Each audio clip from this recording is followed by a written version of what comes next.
Hey everyone, how you doing today? It's me, David, coming to you from my whiskey den here in Central Ohio. Hope your day is going well. It is going exceedingly well here in Central Ohio. Weather's turning. It's been really nice outside. We had some sweltering heat last week and thunderstorms and all that, but fall's approaching and approaching very quickly.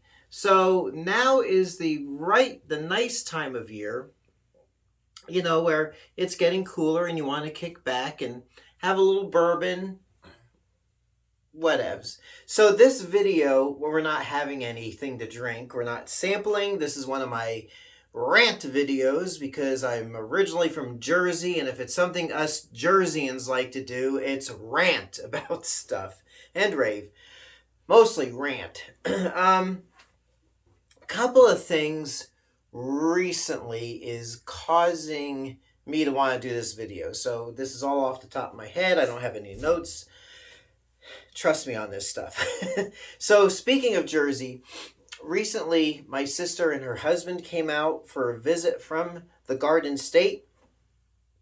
And my brother-in-law, Glenn, and I hit a local brewery. And, I'm not really into, I enjoy some beers. It's just, I don't like what it does to me. I always feel bloated when I have beer. But anyway, I don't know if it was the owner or the manager at the bar at this brewery. I had asked her if in our area there were any distilleries, because I'm into bourbon, which I know there's at least one in my area, but she said no, they're all in Columbus or in Cleveland, and there's a place in Worcester, and nothing local to me. But and she's like, but bourbon can only be made in Kentucky anyway.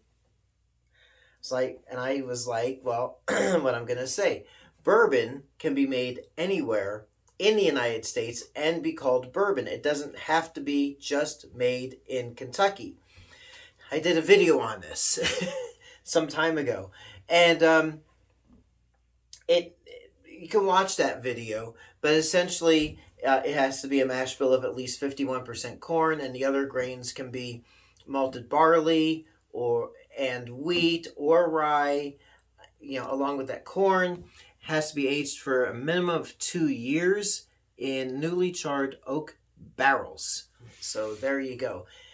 If it is made outside the United States, like I have this Upshot Australian whiskey, mate, it cannot be called bourbon, even though it is actually a bourbon, but it can't be called that. And from the bourbon family tree, then you have Tennessee whiskey, which is essentially bourbon made in Tennessee, but using an extra Lincoln County process of filtration. And you also have bourbons that are made of a combination of the 4 different grains, at least 51% corn, and then a combination of the barley, wheat, and rye for a taste sensation unlike no other. All right, next thing I wanted to address was somebody left a comment some time ago on one of my videos saying, I'm going to paraphrase, you call yourself a bourbon connoisseur? You don't even use a Glencairn glass. Well, if you don't know what a Glencairn glass is, it's this. I have a couple of them. This one's from the Heaven Hill Distillery. I've got a couple from other distilleries. And the shape of it is supposed to allow you to get the full, nose and the taste and the flavor. It's supposed to bring out the best flavors of the bourbon that you are enjoying. However, you do not need a Glencairn glass to drink your bourbon or sample your bourbon from. You can use any glass you want. I usually use a glass this type of glass, which is similar to the Glencairn, I would say, in rough shape. It's wider down at the bottom, narrows out more at the top. Very stylish glass. Got these at a store. I got about 6 of them for $2 each. And it's nice. It holds a nice portion of bourbon. I like it. If you happen to be a Trekkie, such as I am, and if you are watching, and if you're not, you should be, Star Trek Strange New Worlds, which here in the States is on Paramount Plus. Captain Pike drinks his whiskey out of a very similar glass to this, and got me excited when I saw that. So, Starfleet approved.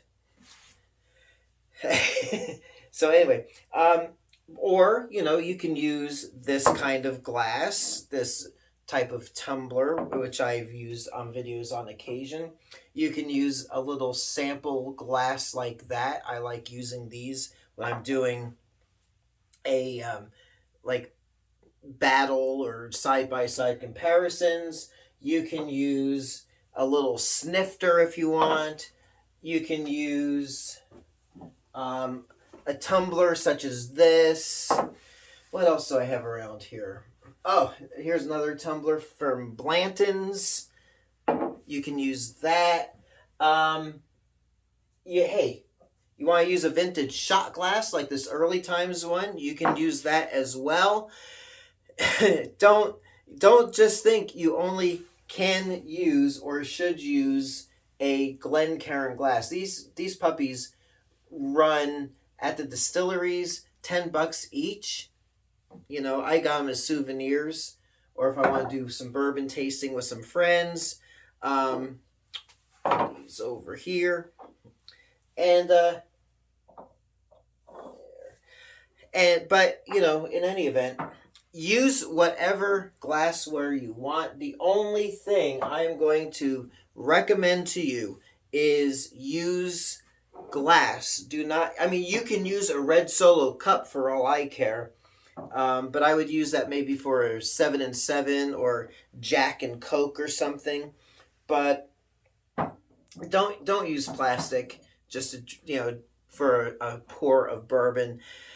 I have to say, if you use a red Solo cup or something other, not crazy about that, because the alcohol can actually, in my opinion, leach some of the chemicals from the plastic and corrupt it. And that's why I don't buy alcohol in plastic bottles as well, because of that leaching, and it could set off the flavor a little bit. But that's personal opinion. Bottom line is, you do not have to use a Glencairn to drink your bourbon and enjoy it. And don't let anyone bully you into thinking that you have to. All right? All right. And then the third, and I guess the last thing I want to talk about is when I'm on, I've mentioned this group before on Facebook. It's a Central Ohio Bourbon Enthusiasts group.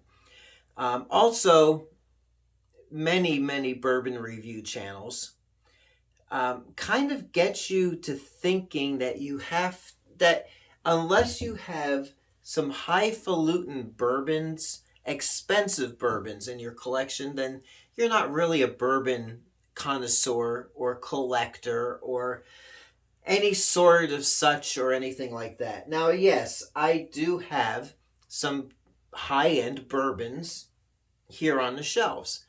But I got a lot of those in trading for other stuff with friends. I have taken the plunge and gotten, some expensive bottles, to me expensive, $50 or more for bourbon.